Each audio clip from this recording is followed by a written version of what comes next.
Comunismo. Federico García Lorca vivió en un periodo de profundos cambios en nuestro mundo. En 1917 comenzó la Revolución Rusa. Los primeros momentos de la Revolución Comunista fueron difíciles. Se produjo una gran guerra civil entre el Ejército Blanco y el Ejército Rojo. La Revolución Rusa dividió a los partidos socialistas en europeos. No aceptaban las formas democráticas por considerar que no había suficiente libertad. Estos siguieron llamándose socialistas. Por otro lado, se formaron los partidos comunistas dirigidos por la URSS.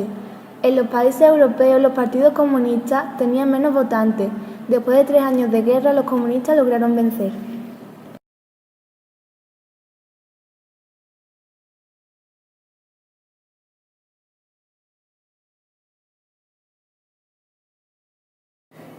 Fascismo. En cambio, en Italia surge el fascismo. Tras la guerra, las opiniones públicas nacionalistas quedaron decepcionadas por las escasas ganancias territoriales tras la paz de Versalles. Surgieron grupos nacionalistas, como el Partido Fascista creado por Benito Mussolini.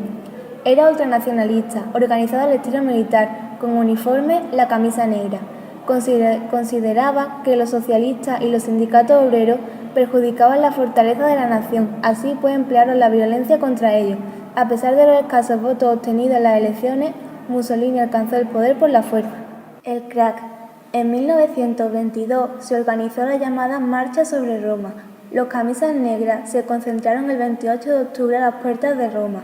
El verano de 1929, en Estados Unidos, numerosas empresas que cotizaban en la bolsa se debilitaron y las cotizaciones bajaron.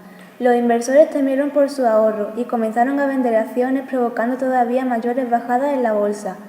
El 24 de octubre, el denominado Jueves Negro, la mayoría de los inversores quisieron vender sus acciones, pero en esta situación nadie las quería comprar y las cotizaciones se hundieron.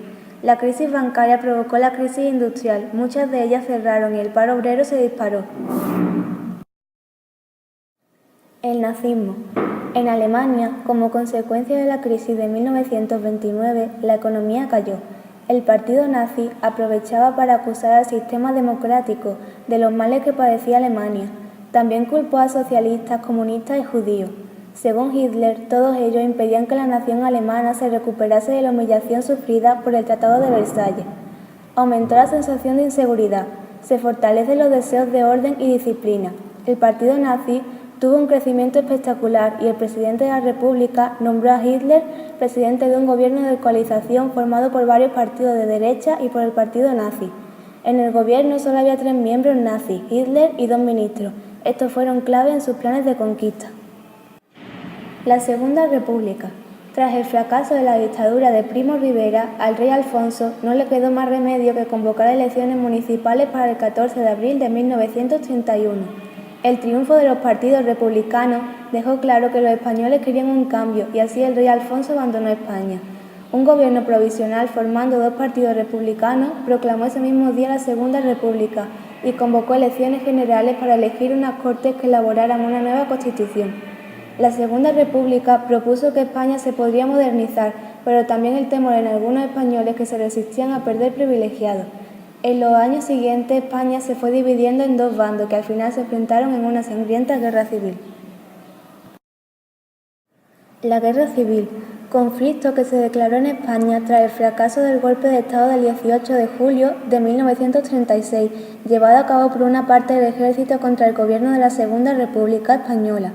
El 1 de abril fue el día de la victoria franquista y el final de la guerra, declarando su victoria y estableciéndose su dictadura que durarían hasta su muerte en 1975. Se produjeron 500.000 de muertos. El teatro español.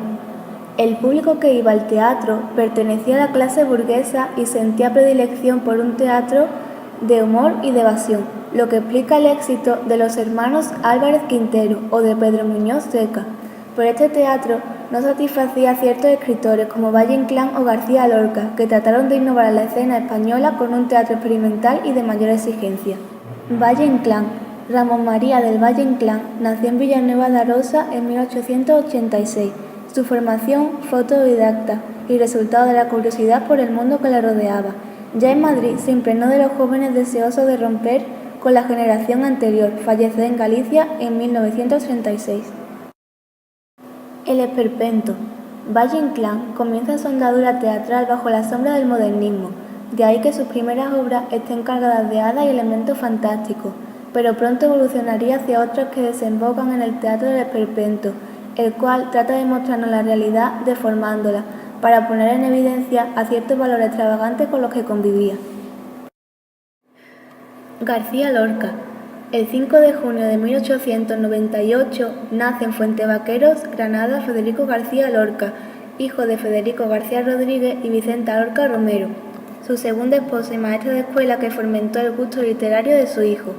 Era el mayor de sus 4 hermanos. La salud de Federico García Lorca fue frágil y no empezó a caminar hasta los 4 años. Estudió Derecho en la Universidad de Granada, pero su pasión era escribir. En 1918 publica en Granada su primer libro de poemas. Fundó la compañía teatral La Barraca para recorrer el país y acercar el arte dramático al pueblo, a la gente que nunca habían tenido la oportunidad de estar en un teatro. Él solo pretendía modificar el teatro y transformar la vida en la literatura, de ahí la poetización de la realidad. Algunas de sus obras: La zapatera prodigiosa, Doña Rosita la soltera, Romancero gitano, Soneto del amor oscuro, La fuerza de la sangre, inacabada. Federico García Lorca muere el 19 de agosto de 1936, fusilado en Biznar, Granada.